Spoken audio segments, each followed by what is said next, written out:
সবাইকে আমন্ত্রণ জানাচ্ছি চ্যানেল 24 এর নিয়মিত আয়োজন হেলথ ফর লাইফ অনুষ্ঠানে, powered by team pharmaceuticals limited, এবং সাথে আছি আমি ডাক্তার অর্থি জোখরিফ। হৃৎপিণ্ড কিংবা হৃদযন্ত্র যে নামেই ডাকি না কেন, তা নিয়মিত রক্ত সঞ্চালনের মাধ্যমে মানব দেহকে সচল রাখে।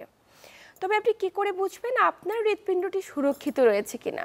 দর্শক, একটি সময় পর্যন্ত আমরা ভাবতাম যে হৃদযন্ত্রে কোনো ব্যাধি কেবলমাত্র বয়োজ্যেষ্ঠদের, তবে বর্তমান প্রেক্ষাপটটি একদমই বদলে গিয়েছে। আমরা এখন খেয়াল করছি তরুণ কিংবা মাঝবয়সীরাও ক্রমাগত এই ব্যাধিটিতে আক্রান্তের ঝুঁকিতে রয়েছে, কিংবা ঝুঁকি ক্রমাগত বেড়েই চলছে। আপনার হৃদযন্ত্রকে সুরক্ষিত রাখতে আপনি কতটুকু সতর্ক হবেন এবং কি করে বা নিজেকে সুরক্ষিত রাখতে পারেন, আমরা আজ কথা বলবো এই সকল বিষয়গুলো নিয়ে। এবং আসছে 29শে সেপ্টেম্বর বিশ্ব হার্ট দিবসকে কেন্দ্র করেই আমাদের আজকের আয়োজন। তারই ধারাবাহিকতায় স্টুডিওতে আমরা আমন্ত্রণ জানিয়েছি একজন বিশেষজ্ঞ চিকিৎসককে। উপস্থিত রয়েছে ডাক্তার অর্ণব কুমার চৌধুরী, যিনি মেডিসিন এবং হৃদরোগ বিশেষজ্ঞ, কনসালটেন্ট, জাতীয় হৃদরোগ ইনস্টিটিউট ও হাসপাতাল। স্বাগত আমাদের আজকের আয়োজনে। ধন্যবাদ অর্থি, ধন্যবাদ টিম ফার্মাসিউটিক্যালস এবং চ্যানেল 24-কে আমাকে আমন্ত্রণ জানানোর জন্য। আপনাকেও ধন্যবাদ। স্যার, 2000 সাল থেকে প্রতি বছর 29শে সেপ্টেম্বর নানা আয়োজন এবং কর্মসূচির মাঝে দেশে কিংবা দেশের বাইরে আমরা বিশ্ব হার্ট দিবস পালন করে থাকি। তো এই যে এত আয়োজন, এত কর্মসূচি, কি কারণে এটি পালন করছি এবং এবছরের প্রতিপাদ্য বিষয় কি? ধন্যবাদ অর্থি, খুব সুন্দর একটা প্রশ্ন করার জন্য।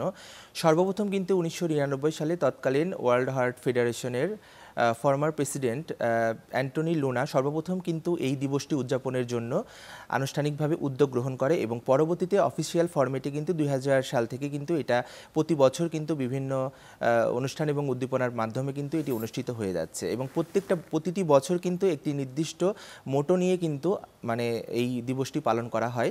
প্রতিবারের মতো এবারের প্রতিপাদ্য বিষয়টি হলো ইউজ হার্ট ফর অ্যাকশন। এটার বাংলা ভাবানুবাদ করলে আমরা পাই যে জীবন বাঁচাতে চাই কর্মোদ্যোগ। একদম চমৎকার একটি প্রতিপাদ্য বিষয়। এবং এই প্রতিপাদ্য বিষয়টির মাধ্যমে আমরা প্রতিটি মানুষের কাছে এই মেসেজটি পৌঁছাতে চাই যে হৃদরোগ হলো একটি নন কমিউনিকেবল ডিজিজ, এবং এই ডিজিজের কারণে লং টার্ম মর্টালিটি এবং মানুষের কোয়ালিটি অফ লাইফ কিন্তু ডিটোরিয়েট করে, এবং অর্থনৈতিকভাবে হৃদরোগের চিকিৎসায় কিন্তু প্রতিটি মানুষ যে পরিমাণ অর্থ ব্যয় করে, এই অর্থ ব্যয়ের মাধ্যমে কিন্তু মানুষ তার দারিদ্র্য সীমার কিন্তু অনেক সময় নিচে চলে আসতেছে। তো এই যে আর্থসামাজিক প্রেক্ষাপটে প্রতি বছর এই দিবসটি পালন করা হয় এই উদ্দেশ্যেই যে প্রতিটি মানুষের দোরগোড়ায় যাতে আমরা সচেতনতাটা পৌঁছে দিতে পারি এবং বিভিন্ন ধরনের প্রিভেন্টিভ মেজার গ্রহণ করি, যাতে আগে থেকেই তারা বুঝতে পারে যে আমাদের কি কি পথ অনুসরণ করলে আমাদের ভবিষ্যতে আমরা হৃদরোগ থেকে নিজেদেরকে রক্ষা করতে পারবো।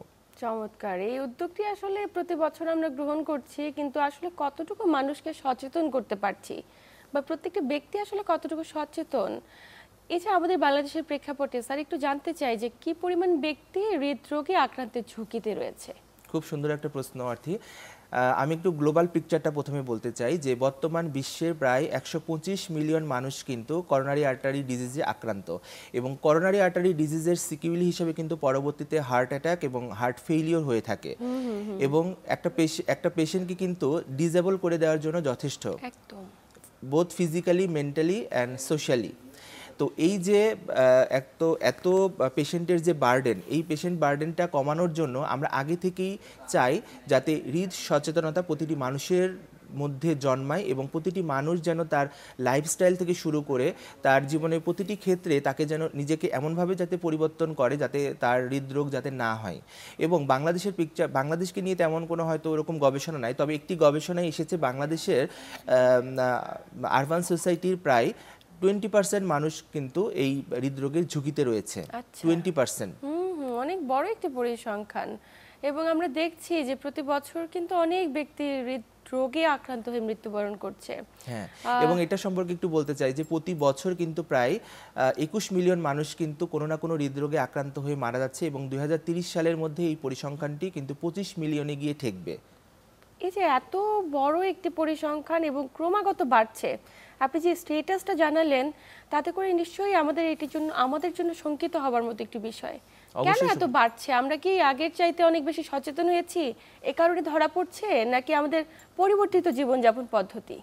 না, একটি গবেষণায় উঠে এসেছে যে এই যে হৃদরোগের কারণ বাড়ার কারণে মেইনলি দায়ী করা হচ্ছে কিন্তু র্যাপিড আরবানাইজেশন অ্যান্ড গ্লোবালাইজেশন।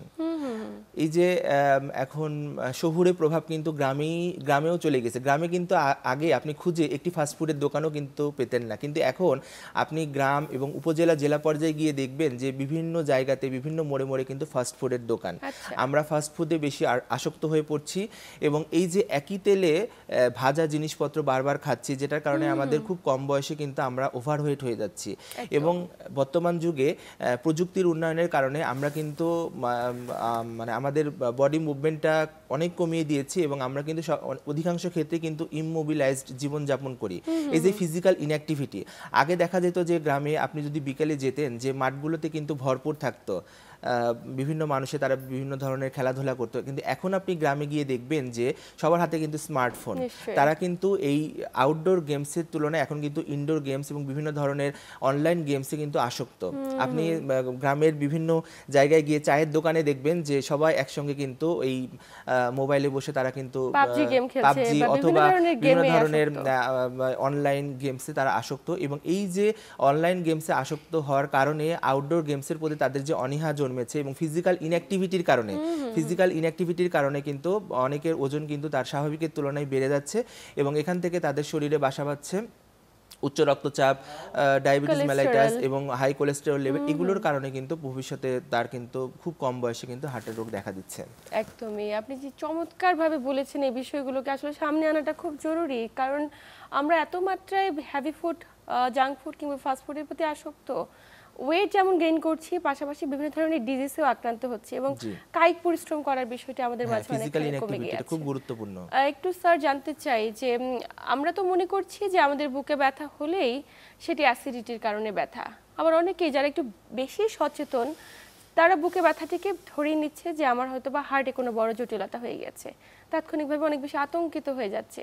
আসলে বুকে ব্যথা কি ধরনের হলে আমরা বুঝবো সেটি হৃদরোগের কারণে কিংবা অ্যাসিডিটির কারণে কিভাবে বুঝবো, দুটোর মধ্যে পার্থক্য করতে পারি কি করে? অত্যন্ত গুরুত্বপূর্ণ একটা প্রশ্ন করেছেন যে বুকে ব্যথা মনে করলে আমরা মনে করি যে এটা হয় হার্টের পেন, আবার অনেকেই মনে করে যে না এটা অ্যাসিডিটির পেন, কিন্তু আসলে ছিল হার্টের ব্যথা। তো এই দুটাকে ডিফারেন্সিয়েট করার জন্য আমি কিছু পদ্ধতি বলবো, যে পদ্ধতিগুলো অনুসরণ করি কিন্তু আমরা খুব সহজেই ঘরে বসে আমরা বুঝতে পারবো যে এটা আসলে কি অ্যাসিডিটির কারণে, মানে নন কার্ডিয়াক কারণে বুকে ব্যথা নাকি কার্ডিয়াক কারণে বুকে ব্যথা। তো কার্ডিয়াক কারণে বুকে ব্যথার কিন্তু স্পেসিফিক একটি ধরন রয়েছে এবং কার্ডিয়াক কারণে বুকে ব্যথাকে কিন্তু আমরা বলে থাকি অ্যানজাইনা অথবা অ্যানজাইনা পেক্টোরিস। এই অ্যানজাইনার কিন্তু তিনটা ক্রাইটেরিয়া আছে। খুব সুন্দরভাবে যদি আমরা এটা মনে রাখি যে বুকে ব্যথাটা হবে সেন্ট্রাল চেস্ট পেন, বুকের ঠিক মাঝখানে হবে এবং এই ব্যথাটা হবে কম্প্রেসিভ ইন নেচার, অর্থাৎ বুকটা একদম চেপে চাপ ধরে আসবে এবং বুকে ব্যথাটা কিন্তু আস্তে আস্তে আমার বিভিন্ন দিকে ছড়িয়ে যাবে। আমার হয়তোবা ডান দিকে, আমার হাতের ডান দিকে অথবা বাম দিকে অথবা গলার দিকে অথবা মাড়ি এঁটে আসতে পারে অথবা মাথা ব্যথা হতে পারে অথবা আমার পেছনেও যেতে পারে ব্যথাটা। এবং ব্যথাটা এত কম্প্রেসিভ হবে যে বুকের পরে মনে হবে যে কোনো বড় একটা পাথর চাপা দিয়ে তাকে রাখা হয়েছে এবং এটা আস্তে আস্তে ছড়িয়ে যাবে। এবং ওই পেশেন্টটা যদি রেস্ট নেয় অথবা জিহ্বার নিচে সাবলিঙ্গুয়াল নাইট্রোগ্লিসারিন স্প্রে নেয় তাহলে কিন্তু ব্যথাটা আস্তে আস্তে কমতে থাকবে এবং এই ব্যথাটা কিন্তু কোনো হেভি এক্সারশন বা কাজের পরে বাড়বে। এবং এটার সাথে কিছু অ্যাসোসিয়েটেড সিমটম থাকে, যেমন উনি প্রচণ্ড পরিমাণে ভয় পেয়ে যাবে, তার মধ্যে একটা মৃত্যু ভয় জন্মাবে, মানে বুকটা এতভাবেই তাকে চেপে ধরবে এবং ওনার শ্বাসকষ্ট হতে পারে, এর সাথে তিনি একদম ঘেমে গোসল হয়ে যেতে পারেন, এরকম ধরনের সিমটম হয় এবং তার সাথে বমি অথবা বমি বমি ভাব থাকতে পারে। এগুলো একটা টিপিক্যাল কার্ডিয়াক পেনের সিমটম। এবং নন কার্ডিয়াক পেনগুলো সাধারণত হয় যে বুকের যে কোনো জায়গা অথবা পেটে হতে পারে, পেটের ডান পাশে হতে পারে অথবা বাম পাশে হতে পারে, দেখা গেল যে খাবারের সাথে সেটা রিলেশন থাকে, দেখা গেল যে খাবার পরেও হতে পারে অথবা খালি পেটেও হতে পারে। এগুলো সাধারণত অ্যাসিডিটির পেনের হতে পারে। দেখা গেল যে তিনি যদি একটা অ্যান্টি আলসারেন্ট অথবা অ্যান্টাসিড জাতীয় কোনো সিরাপ খায়, খাবার পরে পেনটা আস্তে আস্তে কমতে থাকে। আচ্ছা, তো এইভাবে কিন্তু আমরা ডিফারেন্সিয়েট করতে পারবো যে এটা আসলে কার্ডিয়াক পেন ছিল নাকি নন কার্ডিয়াক পেন ছিল। তো সেন্ট্রালাইজড পেনের ক্ষেত্রে আমরা অ্যাসিডিটি চিন্তা করে নেব, কিন্তু সেটা যদি পেইনটা ছড়িয়ে যায়, যেমন চোয়ালে ব্যথা করছে, গলায় ব্যথা করছে, হাতের বিভিন্ন জায়গায় ব্যথা করছে এবং তার খুব অস্বস্তি হচ্ছে, মানে বুকে ব্যথার থেকেও তার ভিতরে যে মানে আর্টসটা জন্মাবে তাকে এক্ষুনি হসপিটালে যেতে হবে, মানে তিনি কোনোভাবেই কোনো কিছুতে মানে কমফোর্ট ফিল করবেন না কোনো ওষুধের মাধ্যমে। হ্যাঁ, এবং তিনি অ্যান্টি আলসারেন্ট বা প্রোটন পাম্প ইনহিবিটর বা অ্যাসিডিটির যে সাধারণ ওষুধগুলো আছে এগুলো খাওয়ার পরেও তার কোনো কিছুতেই স্বস্তি হবে না। তো সেক্ষেত্রে স্যার তাৎক্ষণিকভাবে করণীয় কি? আমরা কি হাসপাতালে যাব নাকি কোনো বিশেষজ্ঞ চিকিৎসকের চেম্বারে যাব?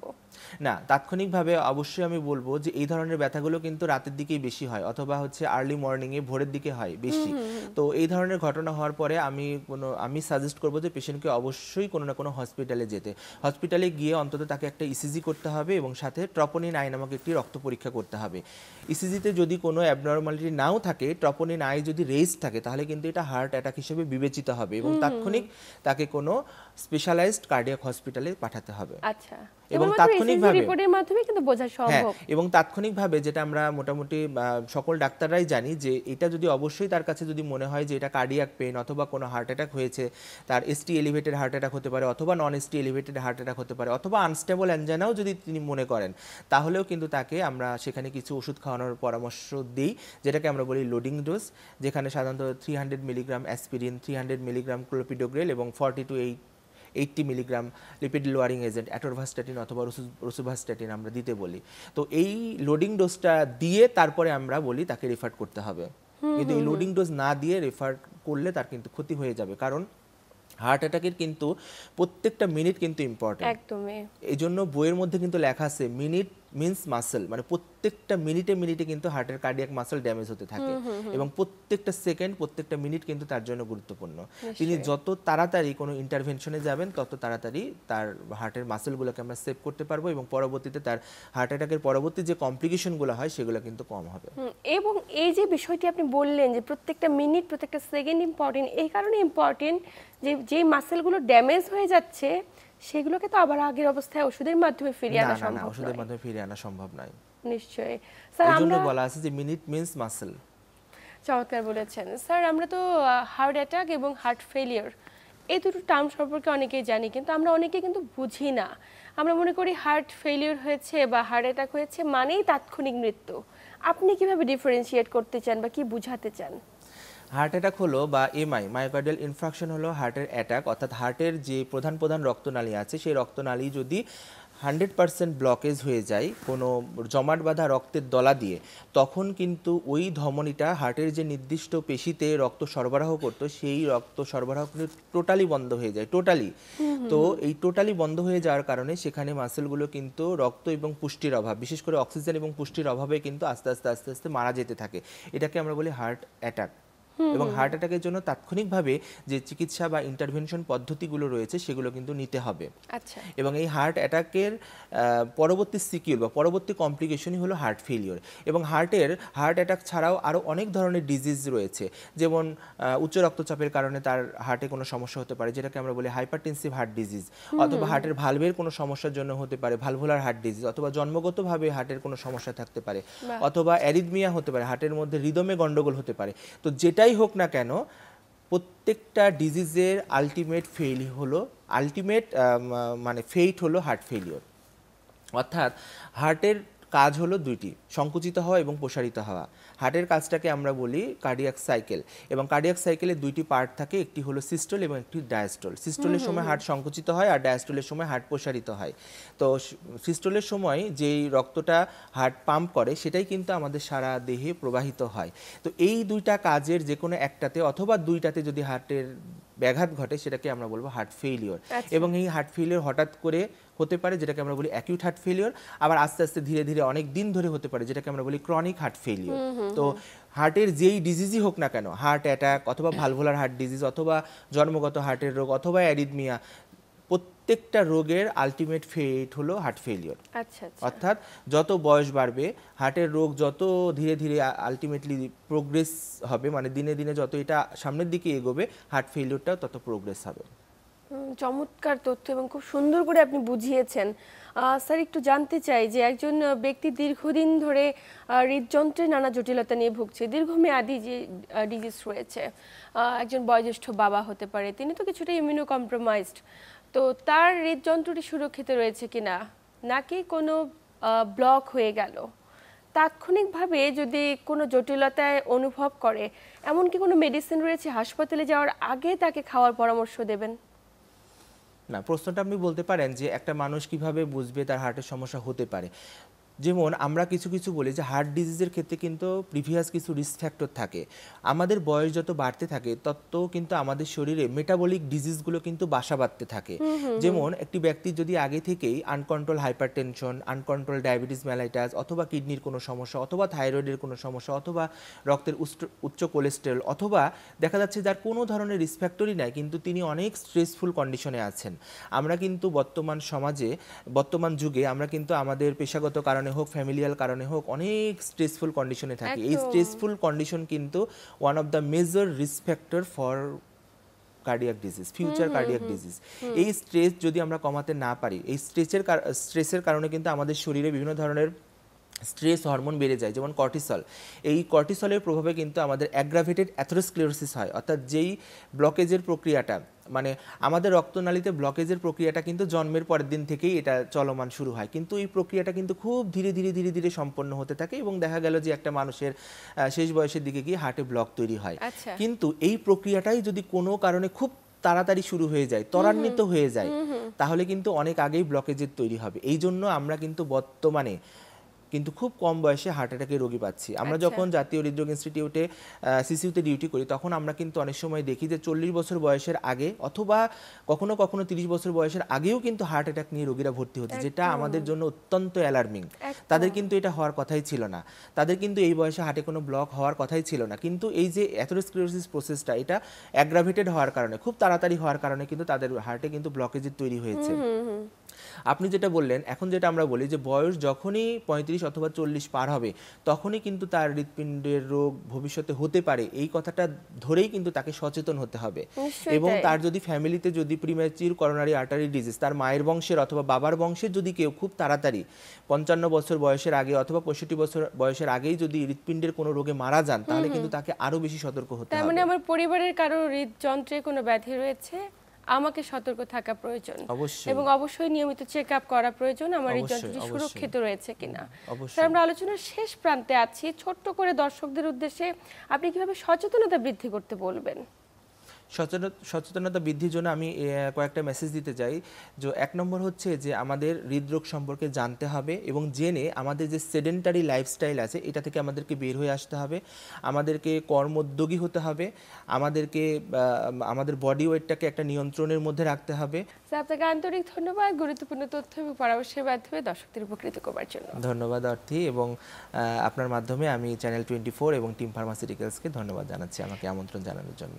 প্রিয় দর্শক, বিশ্ব হার্ট দিবসকে উদ্দেশ্য করে আমাদের আজকের আয়োজনে আমরা এতটুকু অন্তত আপনাদের উদ্দেশ্যে জানাতে চাই যে আপনার মনে যত্ন নিন, আপনার হৃৎপিণ্ডকে সুরক্ষিত রাখার দায়িত্ব একদমই কেবলমাত্র আপনার। আসুন আমরা একটু সচেতন হই, সুস্থ ও সুন্দরভাবে বাঁচতে শিখি। এতক্ষণ সাথে থেকে আমাদের আয়োজন দেখার জন্য সবাইকে আন্তরিক ধন্যবাদ। সবাই ভালো থাকুন, সুস্থ থাকুন।